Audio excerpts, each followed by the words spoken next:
I want to say thanks again to Avemco for sponsoring this series of webinars, and also to my colleague Lane Lisser, who is engineering today and also monitoring the chat and the Q&A. He's out in California. So we got the country pretty well covered here. To those of you watching on live stream on YouTube, thanks for joining us. I did have a note here to say that we were unable to respond to comments. We're going to try some of that today. We'll see. No promises.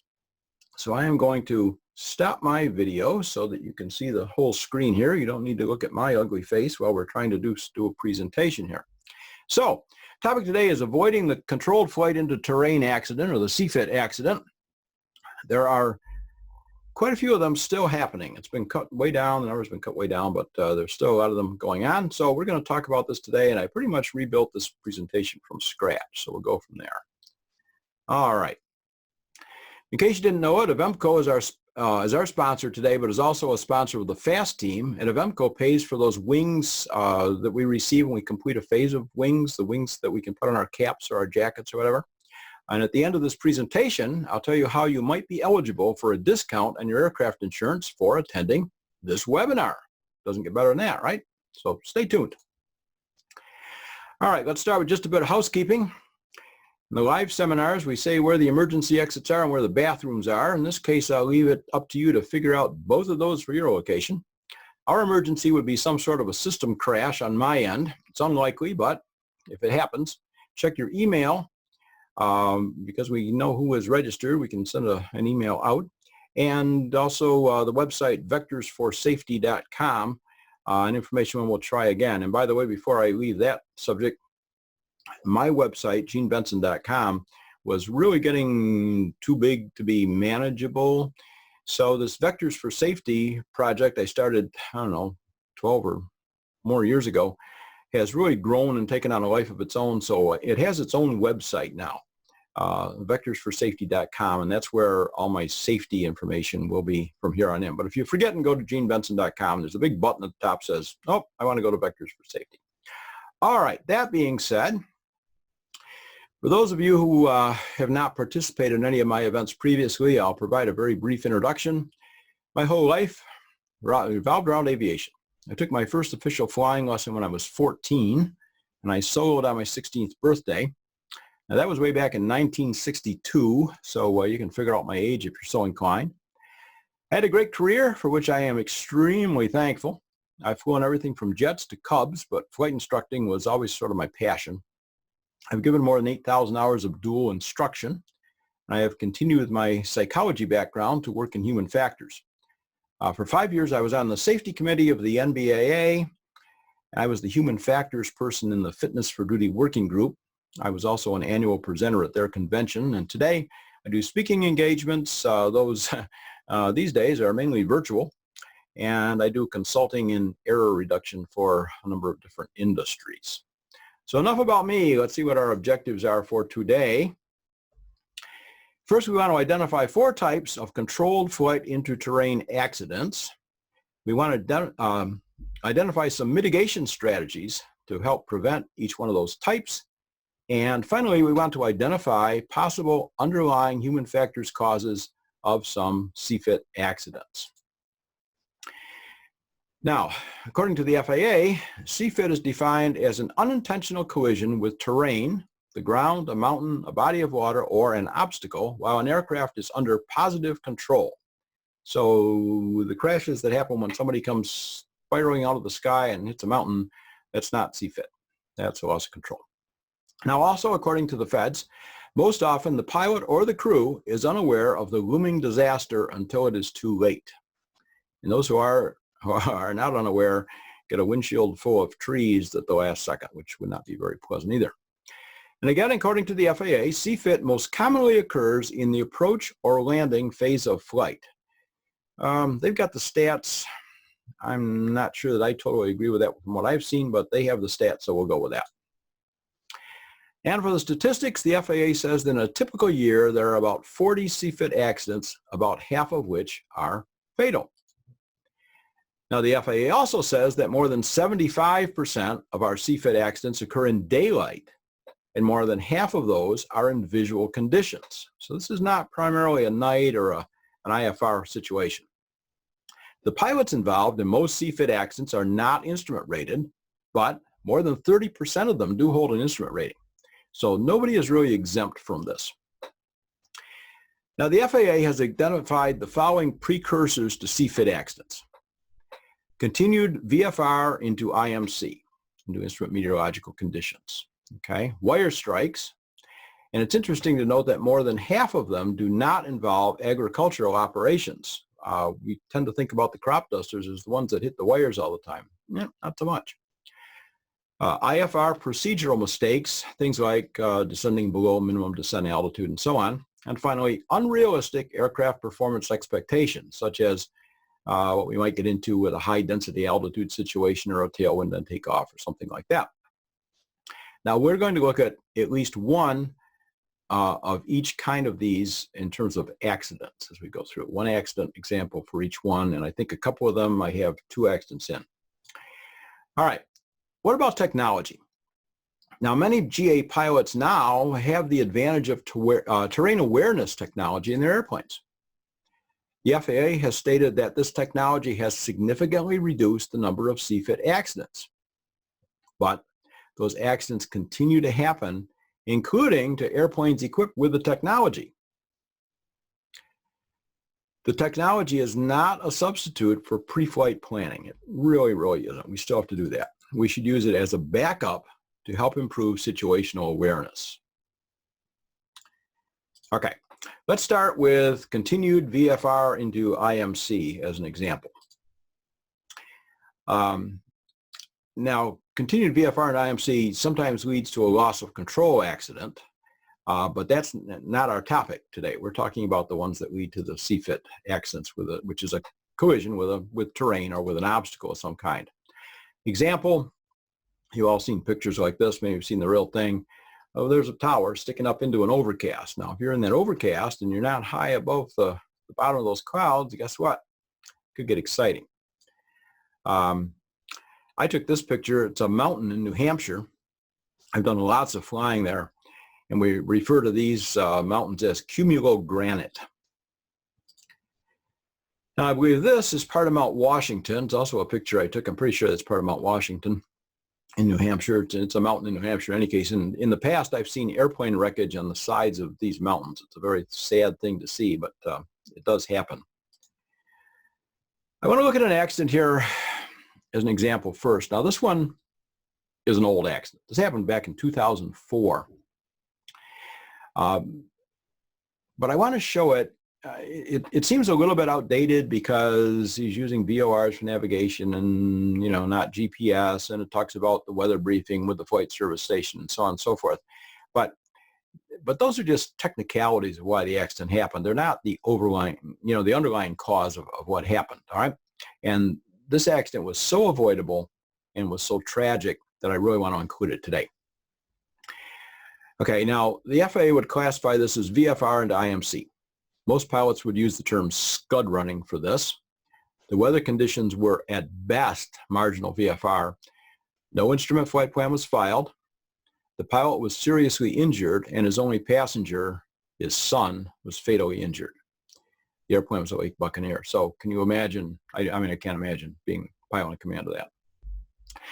Now, the private pilot was instrument rated but did not meet instrument reese experience requirements. He'd earned his instrument rating nearly 5 years prior to the accident, but had only logged instrument time on 4 flights since his instrument check ride.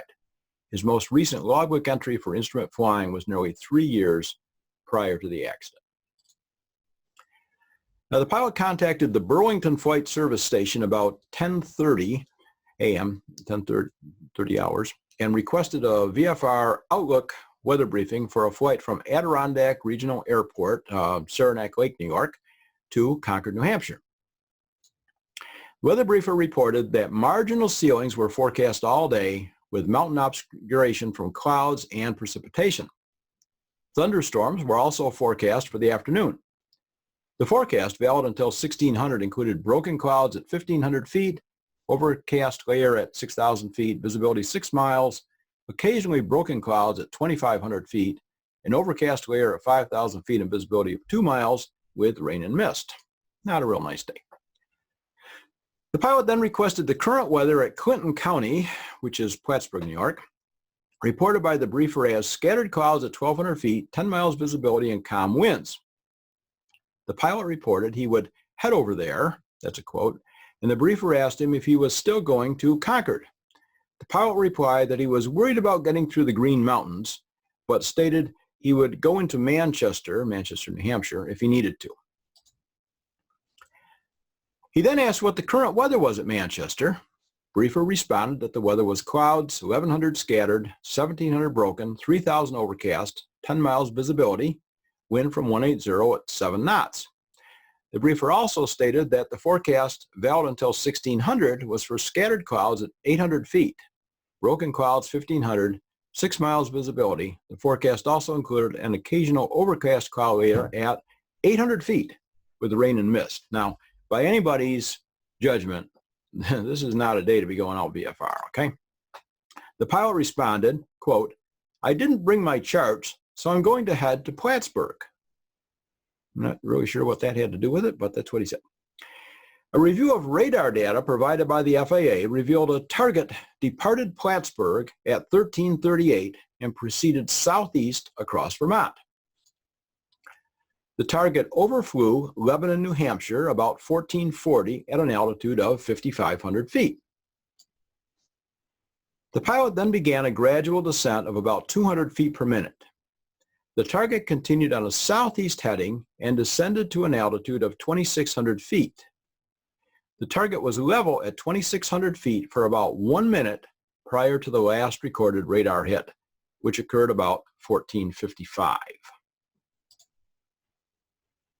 According to local law enforcement authorities, the pilot called 911 from his cell phone and reported he had impacted trees about 15 miles west of Concord. He remained on the phone line while search and rescue personnel attempted to locate the airplane.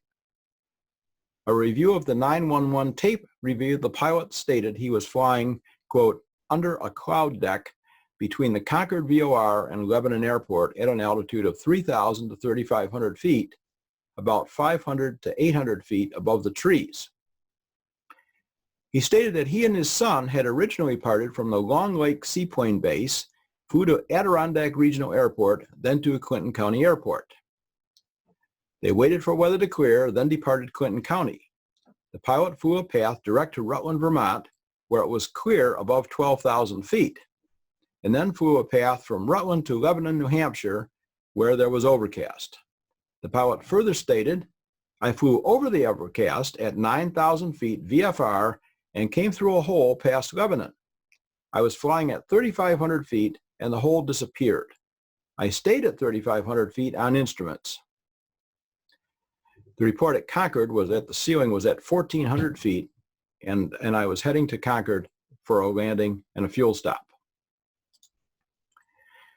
Well, the airplane and the pilot were located about 1851, this was a long time since about 4 hours, at an elevation of 2,490 feet on the western side of Mount Kearsarge. The summit of Mount Kearsarge was 2,937 feet. An officer of the New Hampshire Fish and Game Division reported that at the time of the accident, Mount Kearsarge was obscured by a cloud layer from its summit down to about 2,000 feet. Additionally, the lateral visibility was about 200 feet at the time. Not exactly VFR. The NTSB determined the probable cause to be, oh, you can't read that up there. I didn't do that right. Anyway, the probable cause, the pilot's continued VFR flight into IMC conditions and his failure to maintain terrain clearance, which resulted in a controlled flight into terrain. Factors in the accident were the low cloud ceiling and the pilot's lack of recent instrument time. All right, we don't know the reason for the trip. Why was it so important to get there? But it certainly was not worth the life of the pilot's son. I think I recall when this first happened that the kid had to get back to college and he was trying to get him back to college, but I can't be certain of that. I'm not sure. So what can we say about some mitigation strategies just to prevent this continued VFR into IMC? Well, how about some detailed flight planning and familiarization? We got to know our route. We know, there's good charts and everything available. Let's plan it out and see what's out there. I've written about this and mentioned this in another webinar fairly recently. I recommend establishing decision checkpoints along the route. And it could be so many minutes out, it could be so many miles out, and you look on the chart, and it could be maybe passing this particular airport, which would be a good place to divert to if there's a problem. Then if anything's wrong at that checkpoint, you don't like the looks of the weather ahead, there's something wrong with the airplane, whatever, you got a decision point. I'm not going to go beyond this point. I'm going to get this airplane on the ground, and we're going to sort it out from there. Obviously, we need to receive a thorough weather briefing. This pilot did, but he didn't pay a lot of attention to it. We need to use a personal minimums checklist or a FRAT, flight risk assessment tool. If you're not familiar with those, you can Google those. Lots of information online about them. This one's important. We need to make our passengers aware of the limitations of general aviation. If we've promised to take somebody somewhere, we need to make them aware when we make that promise that this is not the airlines, this is not a bus, this is not a train. Sometimes we just can't go. And then have alternate plans for yourself, for your passengers, assist them in making alternate plans. It could be leaving in enough time to rent a car or landing somewhere else to catch an airline flight, whatever it is, just calling and canceling, whatever it is, have some alternate plans. That takes a lot of the pressure to go away. As we continue along en route, we should obtain weather updates. Just make sure we know what's happening. That goes back to establishing our decision checkpoints along the route. We come up on a checkpoint, we get a weather update, doesn't look good, we're getting on the ground. And of course, very important, be aware of strong human factors influence. That's my field, the human factors, and we're going to hit on some of those things as we go along here. But we know in our hearts we shouldn't go on this flight. I'll bet that pilot, I'll bet anything that pilot in that Buccaneer that hit that mountain knew in his heart he shouldn't be doing that. But for some reason did it, and there's a lot of reasons why we're caused to do that by that. So, all right. Our next topic is wire strikes, unless Lane has anything he wants to talk about or bring up, or you have anything going on there, Lane? No chats or questions showing up at this time. Okay, good enough. We'll continue on. Wire strikes. Towers, too. I group those two together because they're pretty similar. All right. These accidents appear to have happened and ended as well as could be expected. Okay, none of us want to be in that situation, but most wire strikes don't end that well. They usually end up with a wreckage below the wires and a fatal fire. All right. Mitigation, avoid unplanned low flying. I won't say to avoid low flying in general because sometimes it's necessary. Power line, pipeline patrol aircraft, they have to fly low. Agriculture operations, that necessitates low flying. But low flying that has not been planned is extremely dangerous. And this includes both buzzing and scud running. Well, let's look at an example. This accident, this is typical of many, many wire strike accidents. The NTSB report does not provide any information on the pilot on this because he was uninjured. And when you see this, that is absolutely miraculous that the pilot was not injured in this. Anyway, these are the wires that were struck. The wires of significant are marked on sectional charts. This isn't just some telephone line, okay? So remember what we said about unplanned low flying. The pilot departed the airport for a local flight, and during the flight, he observed family and friends on the ground, and he maneuvered the airplane to overfly them at low altitude. Unplanned low flying, see? The airplane struck power lines as the pilot set up for the flyover. Here's where it gets interesting. Both ailerons and outboard portions of each wing separated. The pilot maintained control of the airplane until approaching the airport for landing. But when the pilot reduced power to land, the airplane rolled to one side and impacted the ground near the runway. The pilot stated he did not see the wires due to the location of the sun. Well, Wires are very, very difficult to see. The poles are a dead giveaway. They don't just put poles up for the sake of that. They put poles up to hold wires. So if you see poles, there's probably wires between them, but wires are hard to see.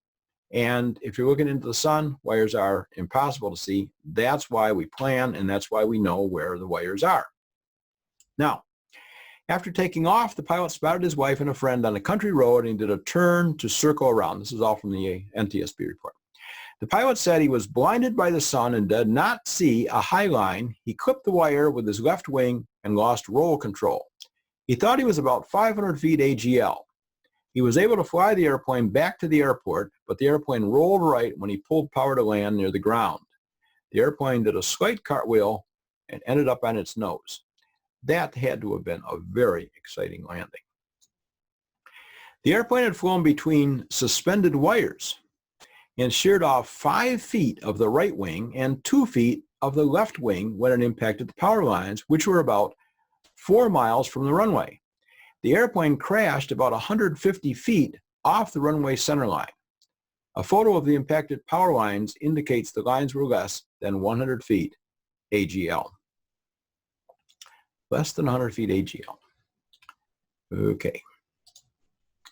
Probable cause. Pilot's decision to maneuver the airplane at low altitude, resulting in the airplane impacting power lines. I hope he knows how fortunate he was in that, because that could have ended very, very badly. All right. Anything going on there, Wayne? Anybody questions? We have 2 questions. One is from John Reinhardt. He wants to know approximately how many wire strikes occur. And then there's one question from William Theobald who'd like a definition of exactly what is scud running. Oh, okay. Well, first on the number of the wire strikes, I'm sorry, I do not have that statistic. There are quite a few, and again, nearly half of them involve crop dusters, but there are, I don't know. I would have to do some digging to find that. I'm sorry. Scud running definition, I think, is trying to stay below the clouds and sandwiched in between the scud of the clouds and the terrain, and just relying on visual clues to not hit anything as we go along. It's a very informal term, but a lot of pilots do scud running when the weather isn't good. If you ever have occasion to drive down route, I think it's Route 15, I think it's US 15, I'm not absolutely certain of that, through Pennsylvania, down in the Harrisburg area and heading down in toward Virginia, you're going right along the Susquehanna River there. This river is very wide, but there are lots and lots of wires strung across the river, and those wires have these great big orange balls on them. I'm sure you've seen the orange balls on the wires, but you know, a good way to navigate is IFR, I follow rivers or I follow roads. And I'm sure they've had a lot of people hit those wires because you know the elevation of the river, and if you just stay above that elevation and watch the shores, you can scoot through there, and they've had some problems, I'm sure. All right, here's another accident that's in the same category. It just did not end as well, and this one involved a very, very experienced professional pilot.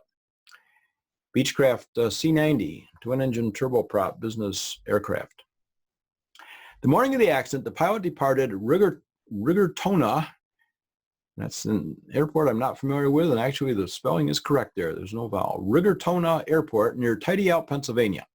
He flew 3 passengers to a resort near Nemacolin, Pennsylvania. He planned to refuel and spend the night in Morgantown with the intent of flying back to Nemacolin to pick up the passengers the next day.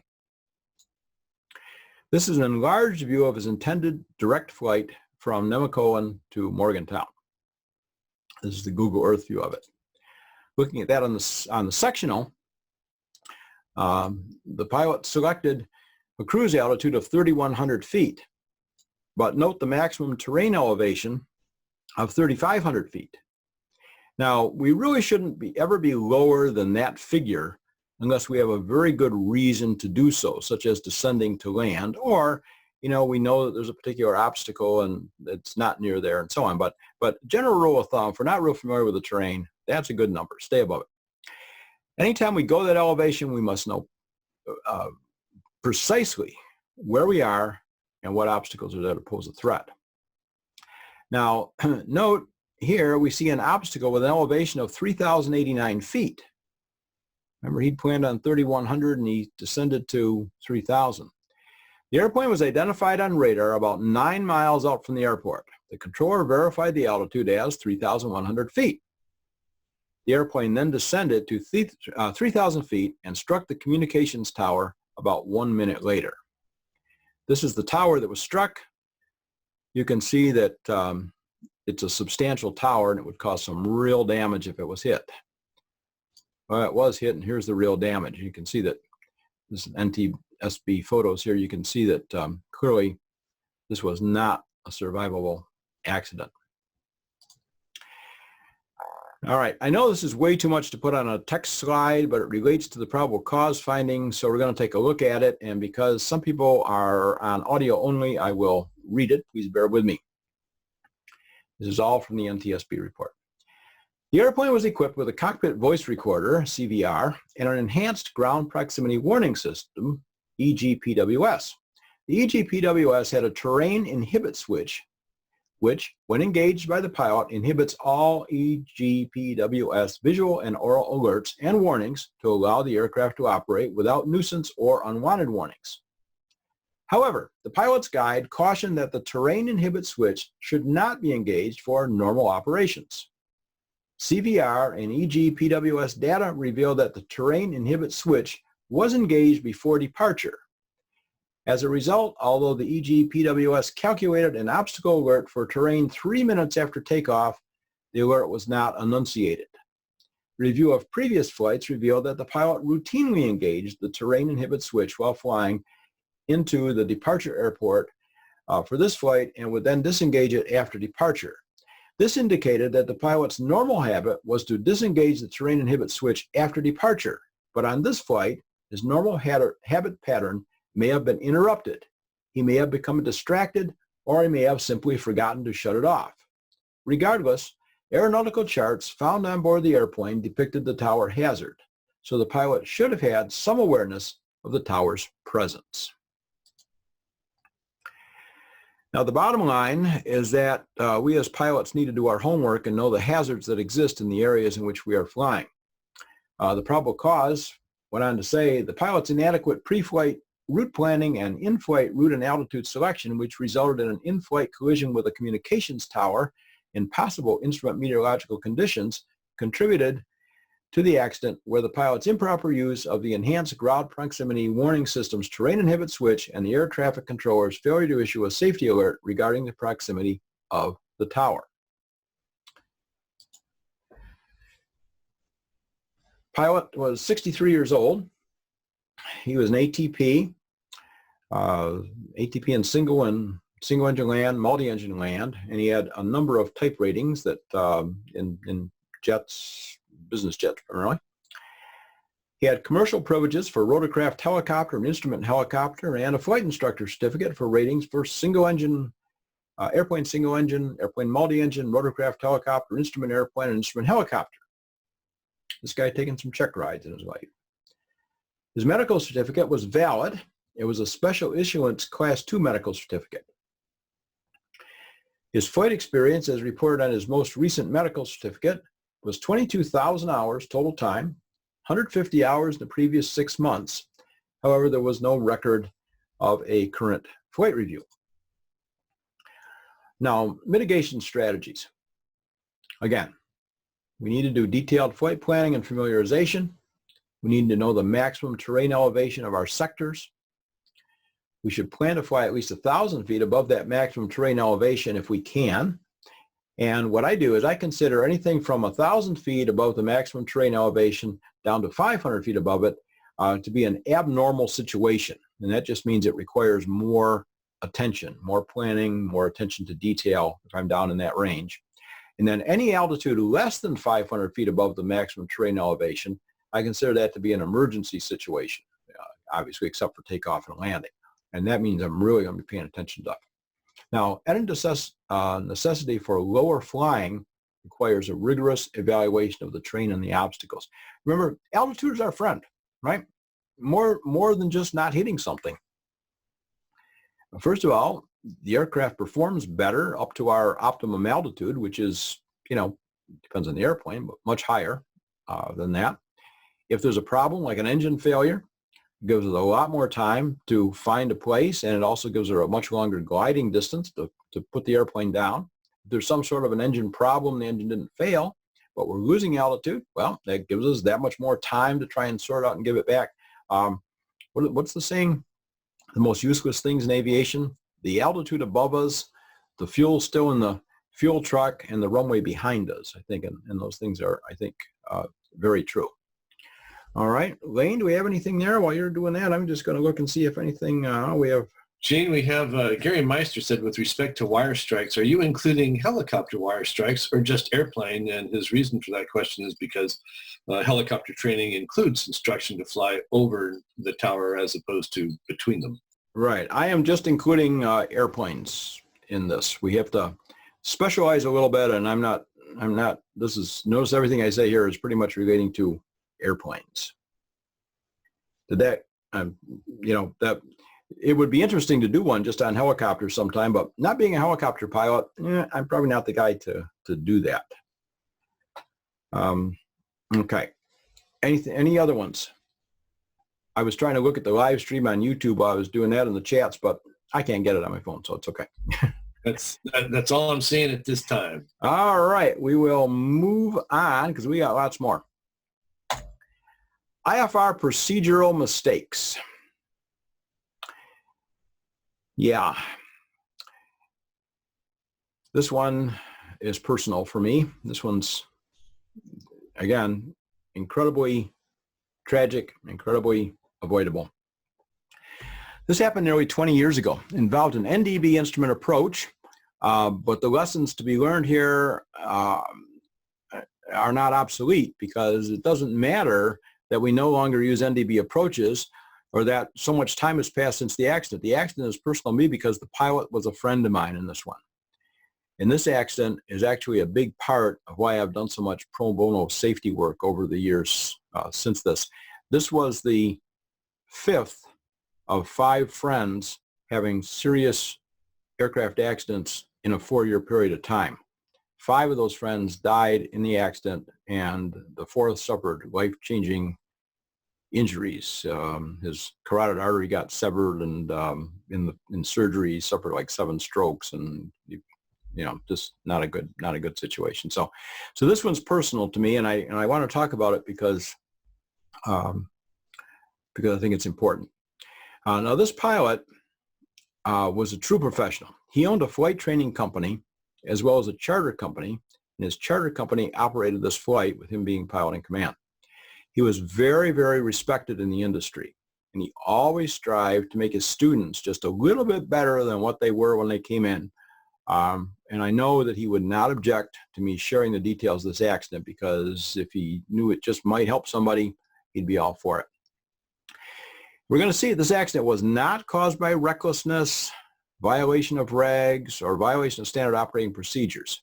It was not caused by some lack of skill or knowledge on his part. The accident happened because this pilot was human and therefore susceptible to human failings. It was a winter night, 22nd of December, 6,000 feet overcast with visibility of 9 miles. Not all that bad, but when you're in the mountains of Maine, that's not so great. There were snow showers in the area. The pilot was an ATP, designated pilot examiner, 15,500 plus hours. He completed his charter Part 135 check ride the morning of the accident, and this was his home airport. Now, the pilot was cleared for the NDB approach when 17 miles from the airport at an altitude of 6,000 feet.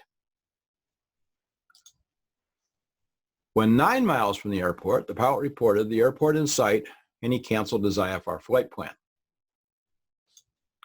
When 7.9 miles from the airport, the airplane collided with a 3,125-foot mountain about 100 feet from the top of the mountain. Probable cause: the pilot in command's failure to maintain sufficient altitude while maneuvering to land, which resulted in a collision with terrain.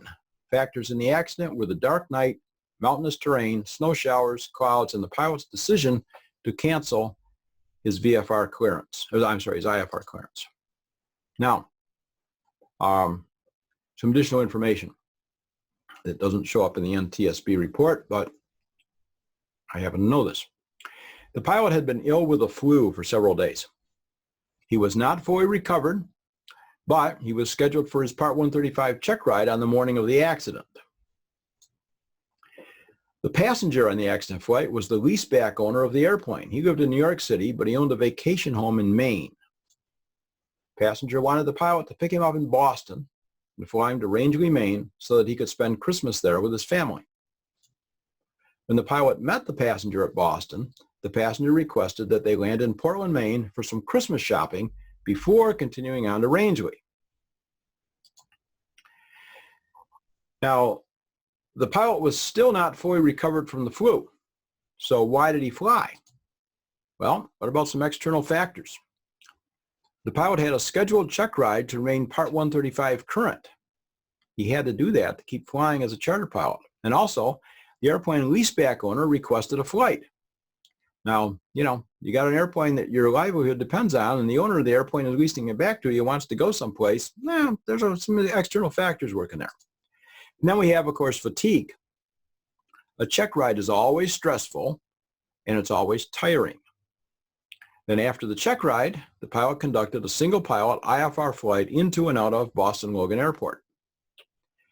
If you've never done that, trust me, it can be a bit stressful. Now, for the human factors, look at this. Canceling IFR removed the requirement to fly a procedure turn, which would have added a few minutes to the flight and the completion of a mentally taxing maneuver. The pilot's desire to be done for the day perhaps allowed his unconscious mind to overcome his normally good decision-making. He canceled IFR, airport's in sight, he knew the terrain. We can do this. For mitigation strategies, not just on this accident, but in general on the IFR procedural errors, we want to maintain our instrument flying competency. Now, in this past accident, the pilot certainly had instrument flying competency. Again, we want to do detailed flight planning and be familiar, study our departure routes and the procedures for departure if they differ from standard, study the planned route for hazards, study expected approaches for surprises prior to the takeoff. The last time that we really need to be studying an approach and find out there's some surprise on it is when we've been cleared for that approach and we're trying to find it. So read all this stuff through before you take off. Do a takeoff briefing, if only to yourself. Always do an out loud takeoff briefing. Monitor the flight, track fuel consumption, weather, engine gauges, and so on. Determine likely approach that you'll have and review it. This is separate from before we take off. Once we get near the airport, we get a lot better idea what the approach is going to be, especially if we can listen to the ATIS a little bit out.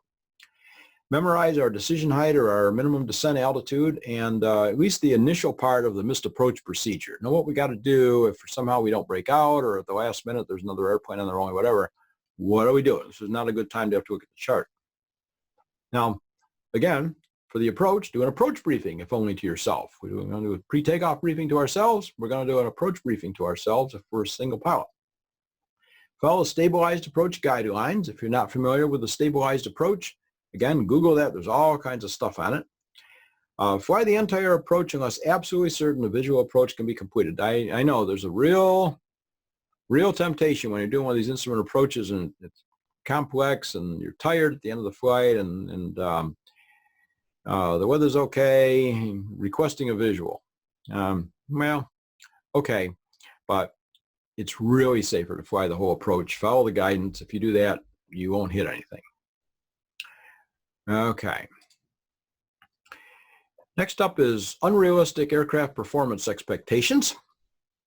This is our final CFIT accident precursor. This accident is an example of exactly that. This happened in Colorado, on Beach G35. One person died, one person was seriously injured, and one person had minor injuries. I believe it was the pilot that had the fatality. In an accident where there are survivors, we can get a lot more information on what exactly was going on there, as we did in this one. This is a view of the airstrip where the pilot intended to land. We're looking east, which was the intended landing direction. This is an NTSB photo. The density altitude at the time of the accident was approximately 10,240 feet. Interesting. Now this is the Google Earth view of the same area, again courtesy of NTSB. The circles showing the airstrip and the crash site, they were added by me to make them more apparent. The NTSB report includes the following. The private pilot was attempting to land to the east on a private airstrip in mountainous terrain. The surviving passengers reported that the sun had just crested the mountains, obscuring their vision as they approached the vicinity of the airstrip. The pilot overflew the intended destination and informed the passengers that he would turn to land on the airstrip. The report continues. The passengers stated that the pilot attempted to maneuver away from the mountain but was unable. The report also states a review of the pilot's logbook revealed that he had only operated in mountainous terrain when he flew into the airstrip a few days prior to the accident. The airplane impacted terrain at an elevation of approximately 8,400 feet, mean sea level. Using data obtained from a weather reporting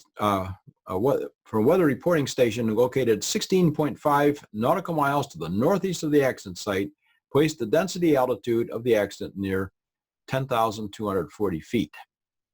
So that's pretty high up there. Probable cause, the pilot's miscalculation of the airplane's turn radius and climb capabilities at high altitude, resulting in controlled flight into terrain. Contributing to the accident was the pilot's lack of mountain flying experience and restricted visibility due to the rising sun. This pilot was 38 years old, rated for airplane single-engine land. He did have a high-performance endorsement. He did not have a flight review, and he did not have a current medical certificate. His total flight time was 521 hours at the time of the accident. Review of the pilot's logbook revealed that he had only operated in mountainous terrain when he flew into the airstrip a few days prior to the accident, as we just said. Now, this gets interesting. Toxicology. Several meds, including hydrocodone, were detected during toxicology. The lack of hydrocodone in the blood sample suggests that the pilot had not ingested this medication within the previous 12 hours and was not impaired by its use. It is unclear what conditions the pilot was treating with medication and whether these conditions interfered with the pilot's ability to pilot the airplane. The lack of hydrocodone in the blood sample suggests that the pilot had not ingested this medication in the previous 12 hours and was not impaired by its use. I already said that, didn't I? Okay. But here's what gets more interesting. Diphenhydramine was also detected in the toxicology test. When this accident happened, that was not recognized as a serious impairing substance. But since then, it's been listed as one of the most impairing and longest lasting over-the-counter medications.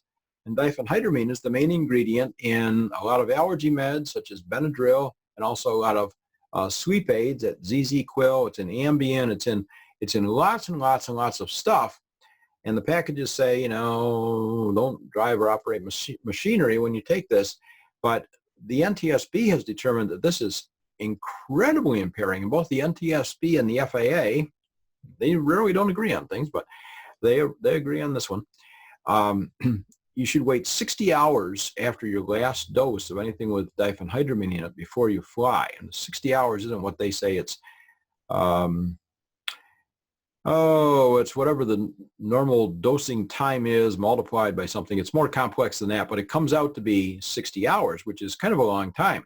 So the hydrocodone may have been gone, but I'll guarantee that Benadryl, not Benadryl necessarily, but the diphenhydramine was in there, acting. And the pilot perhaps didn't realize this. Nobody realized this until a very few years ago. It was when I was on the safety committee at NBAA that this first broke in the news, and lots and lots of pilots had allergies and were, taking some allergy medication, Benadryl or something else, to be able to go fly the next day. And also sleeping, business aviation pilots sometimes have a very weird schedule, and sleep aids were common so that they could go to sleep, so they could actually get the sleep to be up refreshed when it was going on. So be very careful. Know what you're taking. Read the label on any meds you're taking. All right, the human factors perspective on this one. We might be looking at three cognitive biases that often work as a team. The first one is illusory superiority, which makes us think that we're just a little more skilled or just a little bit smarter than the next person. And then we have optimism bias. That one makes us think that, well, things will work out. It'll be okay. And the final blow is provided by continuation bias, and that provides us with a strong desire to complete a task, in this case a flight, once it has begun. Now I have a YouTube video out that's called The Bias Bundle Bomb, and it deals with these three, and it gives a whole example of how that goes through. So if you want to see more about how these three work together, go to my YouTube channel and search for The Bias Bundle Bomb. It's in there. It's also posted on my website. If you go to my website, you can find it. Or I should say, I'm sorry, if you go to vectorsforsafety.com, it's posted there and you can find it. And then, of course, we have our old friend diphenhydramine that may or may not have influenced the pilot's judgment and or his skill as we move down through this. All right, what about some mitigation strategies for unrealistic aircraft performance expectations? First of all, of course, we want to know the performance of the airplane at the high density altitudes. Don't guess, no. And allow for overestimation in aircraft performance promises, especially airplanes manufactured back in the 70s. The manufacturers were very, very, very optimistic about the performance. And they had these very, very experienced test pilots flying the airplane. Of course, the airplane was pristine. It had a good coat of wax on it. The engine was perfect. I mean, the prop was perfect. And they came out with some numbers that may or may not be all that realistic.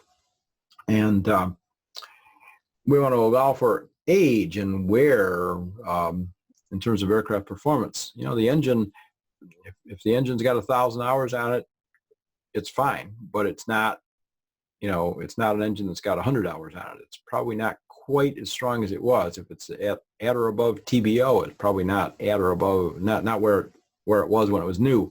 The propeller got a few dings or nicks in the prop, and it's not putting out, and you know, and the list goes on and on and on. Be very, very cautious. Really allow a good margin of safety in there. I recommend obtaining some training from a competent CFI in flight at the edges of the flight envelope in the kind of airplane usually flown. If you want to spend a bunch of money and go do upset training and stuff, you know, that's fine. Any training is valuable, but I'm a big advocate of learning how to fly the airplane that you normally fly right at the edges of the control envelope.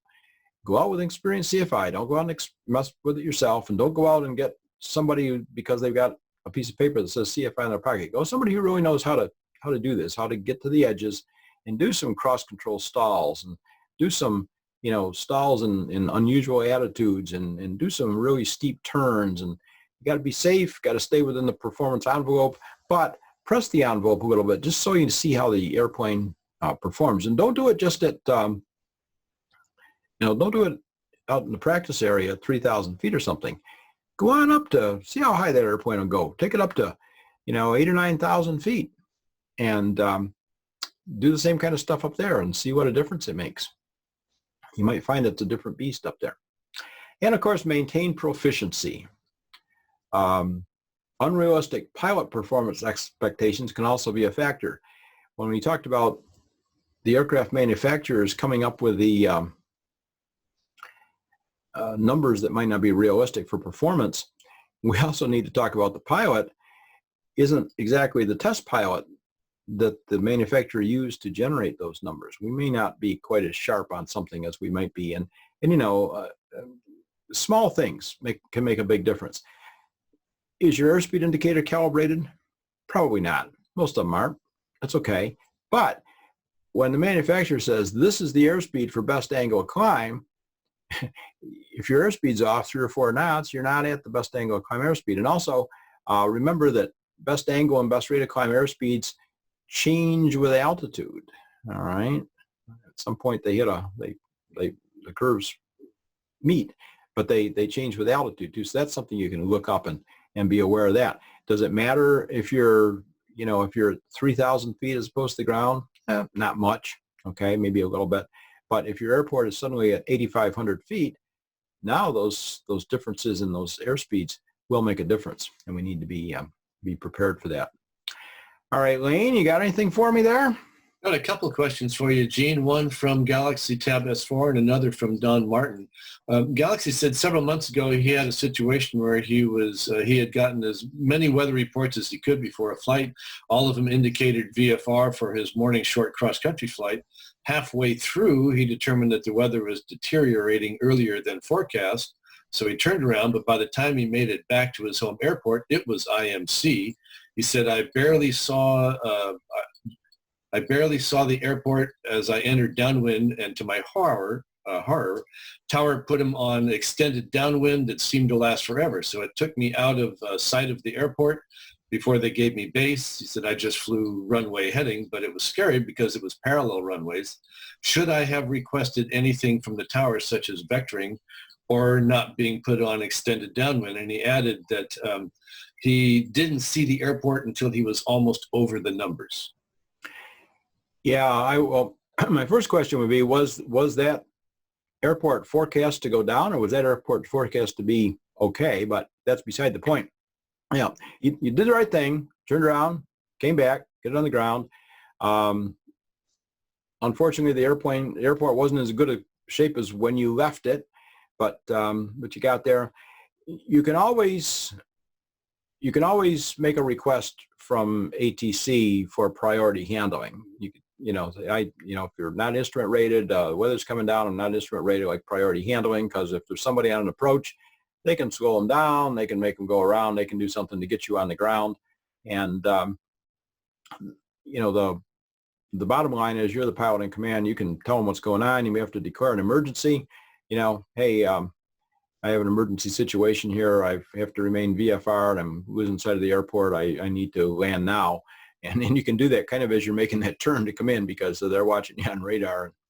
You're the pilot in command. You need to be on the ground now. Get on the ground now. Be best day. Lane, you want to throw in your 2 cents worth on that? Yeah, you're always allowed to not accept, to say unable. So yes. if a airport is saying, please extend your downwind, and I'm in clouds, I'm going to say unable. I can't see. I need to get down now. Yeah, that word carries a lot of weight. If you watch the movie with Sullenberger and the landing on the Hudson, they're telling him, okay, go here, go there, and he just kept saying unable, unable, and they would come up with something else for him. That's what you have to do. Yep, very good. All right. So Gene, Don Martin said that on the last accident described where you had the tired, sick pilot, did the pilot actually see the airport? It doesn't sound like that was likely. Or was it an instance of the 5 deadly words, it'll be okay? The last one in the mountains? Is that the one? Yeah, it was the one, I think, where you had the pilot that was tired and sick. He had the flu. Oh, okay, my friend. Yeah, he reported the airport in sight. Now, remember, it was night, and there were snow showers, and there was stuff around. I cannot imagine that he would have said, airport's in sight, I'm canceling IFR, if he did not have the airport in sight. I mean, that it certainly is a possibility that he thought he knew the area well and said, okay, I'm canceling IFR, and it's right over there, and I'll see it when I get there. But knowing him, I doubt seriously that that's what he did. I would be pretty sure that he did see the air. He reported the airport in sight. He did see the airport, did see the light, and he turned toward it. And then he either went into a snow shower or a cloud or something, and probably lost sight of the airport. My guess is that by the time he realized, oh, I don't see the airport anymore, it was too late. He probably didn't see the airport because the mountain was right there in front of him. I'm not sure. The question that haunts me on this is, he'd flown in that area for 20 plus years, and he knew it like the back of his hand.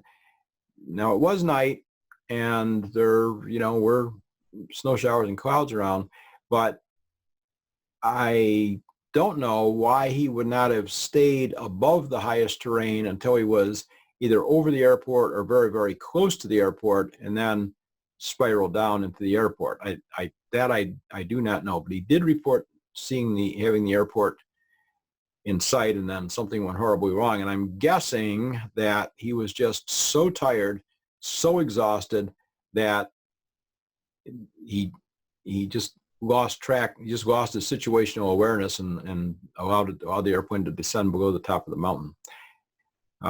We'll never know. We'll never know for sure. There was no cockpit voice recorder in the airplane, so we don't know exactly what happened there. So Gene, Gary has a follow-up. He said, if you asked for that in those conditions, he was the fellow that was wondering, should he have asked the tower for something?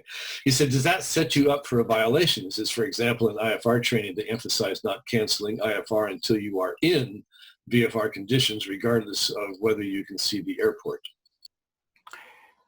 Well, yeah, I think we're talking two different things there. If you're on an IFR flight plan, you certainly must not cancel IFR until you are in VFR conditions. You do not have to have the airport in sight to cancel VFR. I mean, many times I've gone on an IFR flight where the weather's been pretty nasty where I've departed from, but by the time I've gone 30 or 40 miles, I'm in pretty clear sky. Normally, I would just stay on the IFR flight plan, but there have been times when I wanted some different altitude or for some reason, I just say, okay, cancel IFR because I know it's VFR all the rest of the way. You can certainly do that.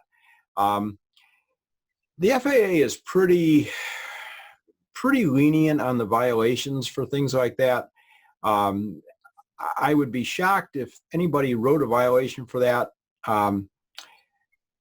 Yeah, I think worst case scenario, you might get called in to the office to explain what you did and why you did it and how you got yourself in that situation. But I think worst case, they would probably send you for counseling to a FAST team rep or something on it. But at the end of the day, what's better, getting a violation or getting killed? Just do what you got to do the right thing, and sort it out later on.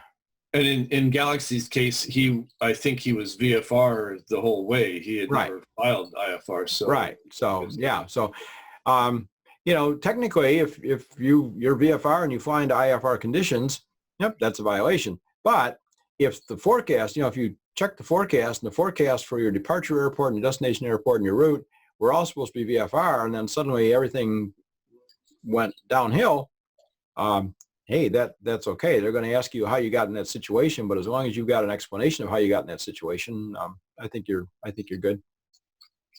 Gene Edward Privis is referring back to, I think, the first one. He asked, why didn't Morgantown approach tell the pilot he was too low for the approach?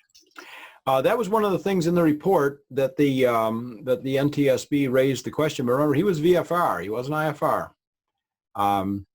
And, he was descending for the airport, and it sounded like he was in there fairly frequently. It sounded like this was something that he did routinely, that he took people to this resort and then flew over to Morgantown, spent the night, and went back the next day and picked them up.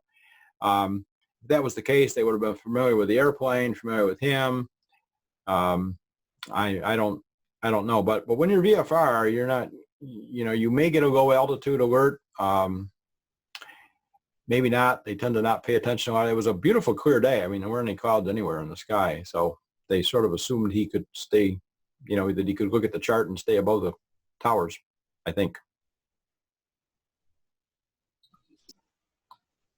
What else we got?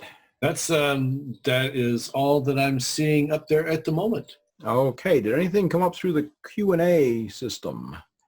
Actually, we had a total of, I think it was 4. Oh, that's the one. Edward, and you've been dealing with them. Okay, great. Yeah. So, right. And I was asking them to either put their questions in the chat window or in the Q&A. And the nice thing about that Q&A is that it shows me how many are waiting, whether they've been answered, and it gives you the opportunity to either answer live or type.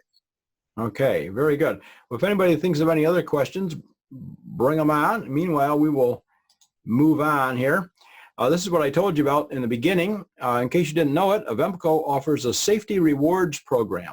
Attendees at this event or any of the other events that I've done, or those who take anybody else's safety-based education courses, can receive a percentage off their annual Avemco premium at the time of the quote or at the renewal. So all you have to do is go on request that and tell them you were on, and they will take care of you. My website's it's changed, vectorsforsafety.com. We have links to online courses on there. All the courses are free except for one, which is the Human Factors Ground School. And if you go to that, you'll see you can click a link and get a 50% discount on that one if you're interested. That one's valid for all 3 Wings credits, the Knowledge 1, Knowledge 2, Knowledge 3, if you complete that ground school. It's about 6.5 hours worth of work there, so it'll keep you busy, but it's a pretty thorough human factors summary for aviation. And also from the website there, vectorsforsafety.com, you can sign up for my free newsletter if you have not done so. It comes out at least once a month, and I send out updates for these events coming up. Oh, and before I forget, let me regress just a little bit. I added a new webinar to the mix here, and we're going to have a guest presenter in this one. It is on the 28th, I believe, of May, and the guest presenter is a guy by the name of Kurt Kleiner, who's an instructor, fast team rep out of Wyoming, and he's very knowledgeable about mountain flying and mountain waves, and it's basically about mountain waves. And I'm looking forward to that because my solution to mountain flying was always to go over 30,000 feet and look down and say, boy, those mountains are pretty. I haven't done mountain flying, so I'm looking forward to that one also. You can go onto my website, and from there on the vectorsforsafety.com website, and on there there's a link to register for that. So, okay, that was not out, I don't think, in the last batch that was published. All right, shameless plugs. I have some books on Amazon.com. 50 years of flying insights. I just kind of wanted to summarize up some of the stuff I learned and tell about some of my adventures over the years. I spent a year writing that. There it is. That one's available both in paperback and in Kindle. And then 2 others, volume 1 and 2 of Insights on Being a Better, Safer Pilot. Those are collections of articles I've written over the past, 15 years or so. Anybody, any other stuff come up in the chat before we close it out, Lane? Yeah, there's 2 left. One is from Ted Katsoris, and he says, it may be a silly question, but he's just curious, is there a breakdown, a ratio between the overconfidence versus inexperience as cause of CFIT? And then I have one question from William Sabo. Say it again, a breakdown between overconfidence and what? And inexperience. Oh, let me think about that one for a second, because I did see some stuff on that. I know I don't have any statistics on it. I'll tell you what my gut tells me. My gut tells me that it's more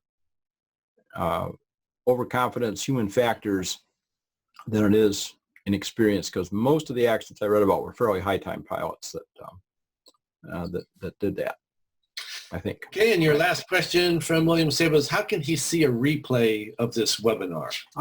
Perfect question. The replay will be on my YouTube channel. Just go to YouTube and search Gene Benson, and it'll come up. My channel will come up. There might be some other ones on there, but you'll find mine on there. And it's turned out that the YouTube videos, the automatic recordings of those are not good, because there's a lot of crappy stuff in the beginning, and I didn't realize this. I don't know why they do this, but it is impossible to edit a live recording once it's up. You can edit your other one. So, but the system here is recording this, has recorded this whole webinar, and it will be a few hours, but probably within the next 3 hours, this will be up as a YouTube video, and it won't be the YouTube recording. It will be another recording of it, which will be edited, and I'm not taking any content out, but it will take all the junk off the beginning of it. So yes, youtube.com, and then search for Gene Benson. It'll be up there. And not all, but I think the last several that we have done are up there as well. Plus a whole lot of other, what I think is good stuff. So thank you. Anything else, Wayne? Just some thank yous, one in particular. So Gary Meister said, great seminar, thanks. And also Sven Okte, I believe I pronounced his name correctly, otherwise forgive me, but he just wanted to say thank you for a very valuable webinar. Well, thank you all for attending. I appreciate it. I want to say thanks to the folks that were watching the live stream on YouTube. Yesterday I did a test session without realizing that when I did a test, it went live, and all of a sudden I got a greetings from Poland. So he said he would be on today. So if you're on today and you're in Poland, greetings. Greetings to all you who are on there. Thank you. So, all right. And thank you, Lane. Lane's been a great help in keeping this all flowing here. It'd be very, very difficult to do this without Lane helping. So I greatly appreciate it. And with that, we will close the meeting and be done with it for today. So thank you all for attending. And remember, please always fly like your life depends on it. Thank you, Gene. See you next time. Bye now.